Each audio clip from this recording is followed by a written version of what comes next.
Welcome to the Daily Word Bible Study, a plain and simple book by book, chapter by chapter, and verse by verse study through the entire Bible. We are in John chapter 1. Verse 16 and 17, actually 17, we're kind of focusing on because it makes a bold dividing line, so bold that even Christians stumble over today. And it says that the law came through Moses, but grace and truth came through Jesus Christ. And I want to kind of drive that point home. And the reason why I say that because the law of Moses, through the law of Moses, the foundation of our morality, our right and wrong, that this is really where we get it. God spells it out. However, understand that it was spelled out for Israel through the law that they had to keep. And basically the law was given so that to really kind of show us how depraved we are. And so John makes this statement that the law was given through Moses. And as we move through the book of John, the Gospel of John, and as we even kind of got a little taste of the encounter with Nicodemus, how Nicodemus basically said, "Oh, you're a great teacher, man," but that's not what it should seem. But this was a man of the law, an expert in the law, who taught the law, who burdened the people with the law. And even today, most denominations burden people with works, see, good deeds, holy living, that you have to do these things to be justified by God. And that's the false teaching. That is the bondage that has held Christians captive, even to this day. Every denominations teach this. And I wanted to kind of, let's go back to this.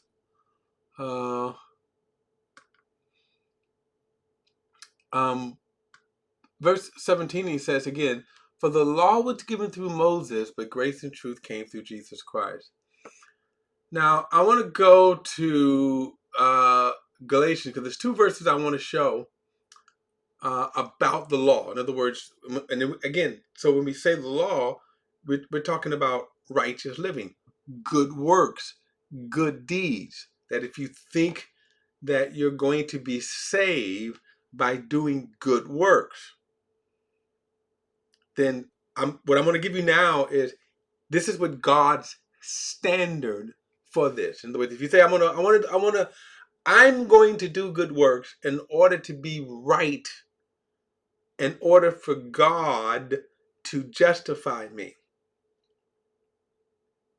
So that if that's what you're going to say, let's hear from God. See, that let's hear from God what he thinks now. This is what his standard is going to be.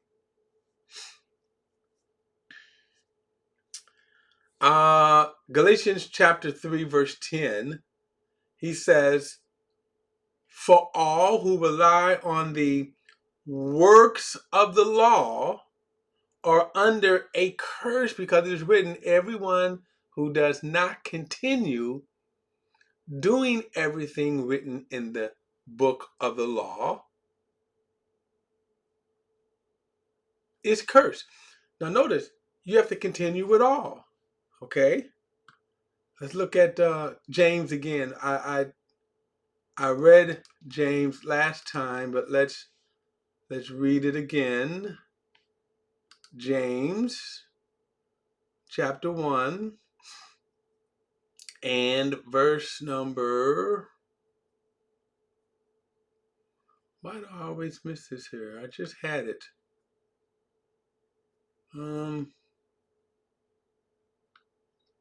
I just had it. What the heck? James, yes, chapter 1, isn't it?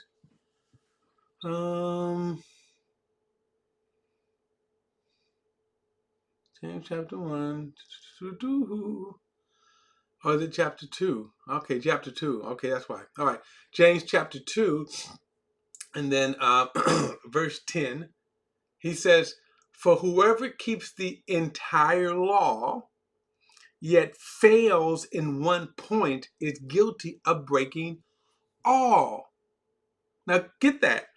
So I'm showing you now God's perspective. If you persist and say, I have to, and I get into these debates all the time with people who will say that I have to obey the law. I get into this all the time when people say, I have to obey the law. I have to do good works. And actually, and we'll use James right here, the very kind of the faith without works. And they would say, well, see, the Bible tells us James said you got faith without works is dead. And then I will say to them, well, what works do you have to do to be right with God? And by the way, just since I opened this can of beans right here, this is what they quote.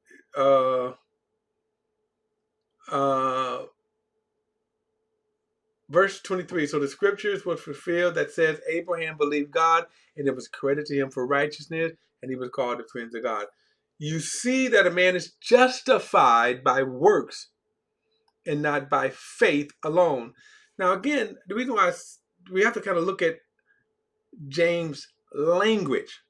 Okay, that's all I'm saying, the kind of language. When he said that a man is justified by works, James is not teaching but works. Because think about it. He just told us here in verse 10 that whoever keeps the entire law but fails in one point is guilty of breaking all. For he who says, do not commit adultery, also said, do not murder. So if you do not commit adultery but you murder, you are a lawbreaker. So if you're going to say that James is teaching that you have to, that works, you're justified by works, then also what James is saying, which he's not, is that you have to keep all of the law perfectly all of the time. That if you break any part of the law, any part of the law, you have broken the entire law. And let that sink in.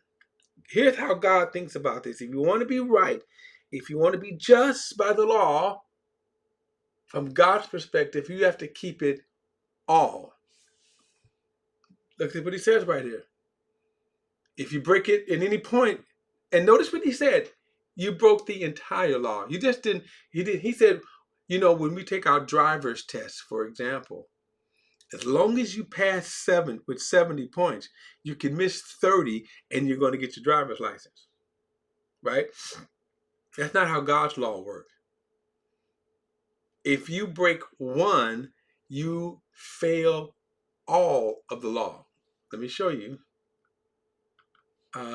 Let's go to Ezekiel chapter 33. And this is going to be really,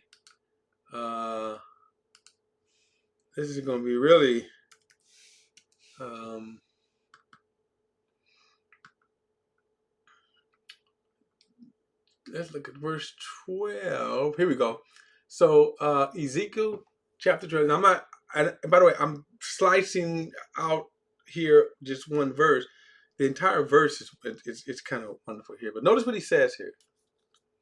Verse 12, Ezekiel chapter 33, verse 12 says, now, son of man, say to your people, the righteousness of the righteous person will not save him on the day of his transgression.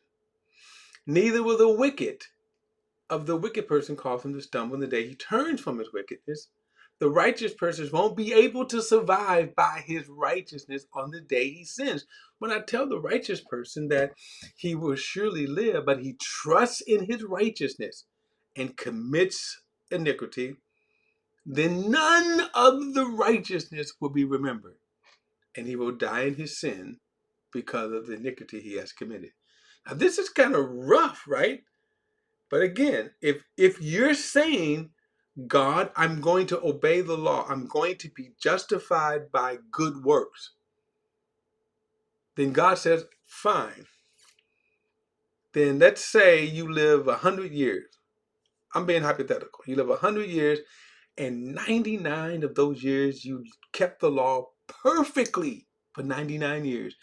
Notice what by here he said, now in that 99th year, you commit one sin. You've wiped out those 99 years. You've broken. They don't count. He said none of that will be remembered. The 99 years. Okay. So now with that, let's kind of go back to verse 17. For the law was given through Moses, but grace and truth came through Jesus Christ. So now we have some perspective here. That the law that was brought works. You cannot be justified by God. So Moses brought the law. And again, John is not indicting Moses. The indictment is on the sinfulness of man, the depravity of man. See, hypothetically, when I said if you live 99 years, well, first of all, that's a hypothetical because your depravity will not allow you. You cannot live that good in your depravity. You can't be that good in your depravity. And another thing that you have to realize is that you have to look at how God looks at sin. Remember, Adam only ate fruit. That's all he did. He didn't erect a golden calf and said, "This is what created me in the Garden of Eden." No, he ate fruit. So what we may consider the least of sin, to God, sin is sin. You broke the entire law. You broke it. Remember, and that's why you see when Jesus said that, Jesus, shocked. He's shocked when he said, you think, okay, if I commit adultery, right? You heard, don't commit adultery. But I say to you that if you look upon a woman to lust after her, you've committed adultery. Ouch. Ouch. Every man, right? See, God's perspective, his holiness, is a whole different ballgame. And we as sinful men cannot ever meet that. You deceive yourself by saying that you do. You think, and you become hypocrites too. That's what the Pharisees, we're going to see this. The Pharisees, who were experts in the law, became hypocrites. So the law was given through Moses. That works. But then he says, but grace and truth came through Jesus Christ. That's the answer. That's the salvation. This grace that came through Jesus Christ. That's the salvation. Grace and truth came through Jesus Christ. So there's the dividing line. Moses gave you the law. Moses gave death. Moses gave condemnation. But Jesus gave grace. And Jesus gave truth. And grace is God's favor, unmerited favor. He does it, that the salvation that comes through Jesus Christ, God, you don't earn it. It's given through Jesus Christ. So no one, he says, for the law was given through Moses, but grace and truth came through Jesus Christ. That's the salvation. That's the freedom. And if you persist on good works, it's a road of condemnation. That's all it is. It's a road of condemnation. You condemn yourself. And then you become a hypocrite by deceiving, saying, oh, I'm doing good works. But see, the problem with that, you're not looking at sin for how God would like it. I mean, not like it. I had a thought kind of cram in my head right here, but I was going to make the illustration that if you wanted to make me a dish, you should know what I like. But I sometimes for some reason people do this all the time, that people will make you something and then say, you're going to like it. Like, here's an example. I don't like any spicy food. None. Zero. When I say zero, no hot spicy, I should say, hot spicy food. I do not want a Smith. No, done. And yet, I can't tell you how many people will say, "But you're gonna like this. It's only a little bit." I said none. And people always try to give me some spicy food. Don't, none. And they would say, "Hey, give it to," and then when I eat it, I go, "No, okay, it's spicy. I don't like it." Okay, I mean, so we're not looking at sin through God's eyes, and that's what He told you. Little sin, see, even the little one. If you lust after a woman, right? Wait a minute. How can you escape that? You can't escape it. However, grace and truth came through Jesus Christ. For the law was given through Moses, but grace and truth came through Jesus Christ. That's the separation. That's the divide. Grace and truth came through Jesus Christ. Now watch this, verse 18. No one has seen God, the one and only Son, the one who is at the Father's side. He has revealed him. So here's the thing. Remember, we go all the way back to verse 1. In the beginning was the Word, and the Word was with God, and the Word was God. And then we see the Word took upon flesh. So what was the Word doing? Revealing the Father. So the Son came to reveal the Father. But what did He reveal? What did the Son reveal about the Father? Grace and truth. Not the law, but grace and truth. In other words, Jesus' whole mission was to reveal the nature of the Father, to reveal the will of God. What did He reveal? Grace and truth. That salvation came through the act of God's grace. And let me just throw in, let me show you this gem while we're here. I love reading this verse. Colossians 1, verse 21. He says, once you were alienated and hostile in your minds because of your evil actions. But now He, meaning Jesus, has reconciled you by His physical body through His death. You can stop right there. Not your good works, not anything done in your body. God doesn't look at your body and go, "Oh, that's holy. Oh, she don't wear pants, jewelry, or makeup. Oh, she dressed impeccable." And He has reconciled you in His physical body through His death. Now get this, to present you holy and faultless and blameless before Him. The King James says, in His sight. See, in His sight. So we're presented blameless before God. God looks at us through what Jesus did. Grace and truth. See, Moses brought the law. Moses brought works. Moses brought condemnation because you can't keep the law of Moses. But Jesus brought grace and truth.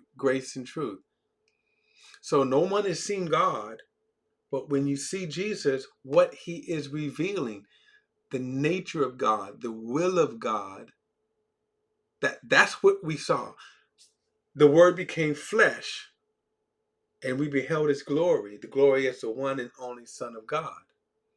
So that's what the revelation is. That's what we see. If you look at Jesus, and even now we see this through the gospel. We walk through Jesus' eyes. We walk through his life on earth.